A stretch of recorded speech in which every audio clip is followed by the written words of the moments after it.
Welcome back to the Deep Dive. Today, we're getting into something really iconic in the RC world, the legendary Tamiya ORV chassis. Oh, yeah, a true classic. Absolutely. So our mission today is to kind of unpack where it came from, some of its, let's say, unique technical quirks, and why it's still such a big deal globally. Right, we've dug into the history, the tech. It's quite a deep rabbit hole. Okay, let's jump in. So Tamiya, 1983, they were mostly known for super detailed scale models then, right? Exactly, precision stuff. And then they dropped this new 2WD chassis. First with models like the Subaru Brat, the Lancia 037 Rally. Very scale-accurate bodies on this new frame. Okay, so far so Tamiya. But here's the interesting bit, the real kicker. That name, ORV, off-road vehicle. Tamiya didn't come up with that. Wait, really? Not marketing? Nope. It actually bubbled up from the hobbyists themselves. The community basically coined it.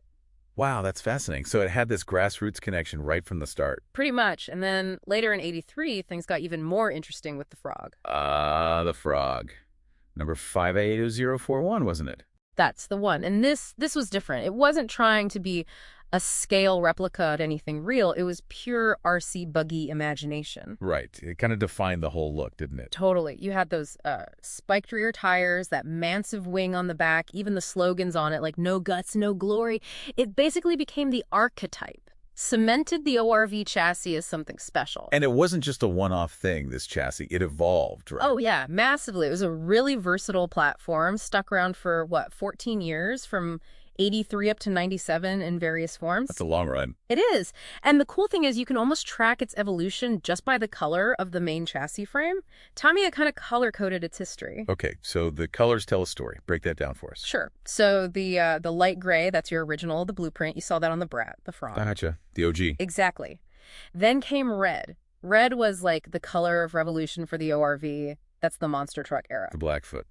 The Monster Beetle. Precisely. Those trucks basically created the RC monster truck genre, and they sat on that red ORV chassis. Iconic. What other colors? Well, there was blue, but that's a bit of an oddball.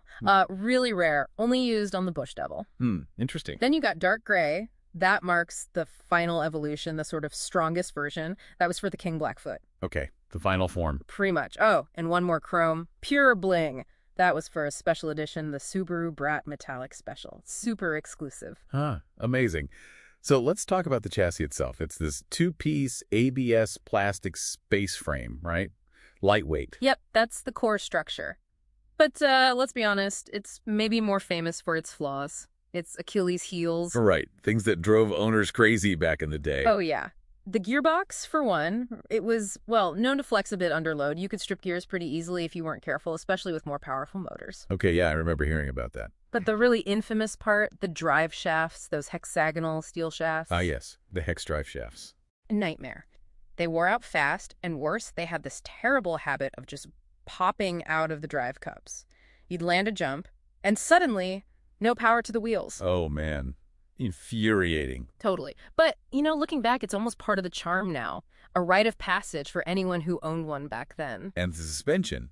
Early ones had that trailing arm set up at the back. Yeah, iconic looking. But let's say it made for quirky handling. Later models got a much more stable double wishbone setup, which was a definite improvement. So they did refine it over time. Definitely. And interestingly, even on the early gray chassis, there were unused mounting holes. They sort of hinted at future upgrades or maybe compatibility with aftermarket parts people were already making, like the CRP front damper kits. A little bit of foresight there. So despite these quirks, these flaws, the ORV chassis has this incredible lasting appeal. Why do you think that is? It's got to be more than just old plastic, right? Oh, absolutely. I mean, nostalgia is huge. For a lot of people, it's a direct link back to their childhood in the 80s, before everything went digital. That whole experience of building the Tamiya kit yourself. Hands-on aspect, yeah. And the performance quirks themselves became part of the fun. It wasn't about being the fastest, most precise racer. It was about personality. Like getting a frog to handle right or managing the Blackfoot's wheelies. Exactly. Mastering those flaws was the challenge and the reward. And honestly, those weaknesses, they fueled a massive aftermarket scene. Hop-ups. The hop-up culture. Right. Yeah, companies like MIP made things like the Super Ball differential to fix the gearbox flex. CRP made tons of parts. It became a tinkerer's dream. And that continues today, with 3D printing and modern CNC parts. And Tamiya themselves leaned into this, didn't they, with the re-releases? They did, and very smartly. They re-released a lot of the iconic ORV kits, but crucially, they fixed some of the most frustrating original flaws. Like the drive shafts. Yes. The re-releases usually come with modern, much more durable dog bone style drive shafts, and often oil-filled shocks instead of the old friction dampers, plus electronic speed controllers. They kept the vintage soul, but made them less frustrating to run. That makes sense. Yeah.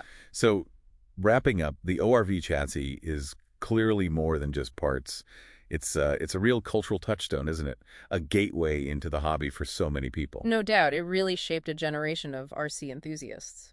And I think the really big idea here, the takeaway, is that this platform became so beloved, so successful, maybe not despite its flaws, but almost because of them. Yeah, I think that's right. Those imperfections created a connection. They fostered this community of builders, modifiers, tinkerers. It sparked a whole culture. It's a fascinating point, challenges breeding connection and creativity. Exactly. Which leads us perfectly to our final thought for you, the listener.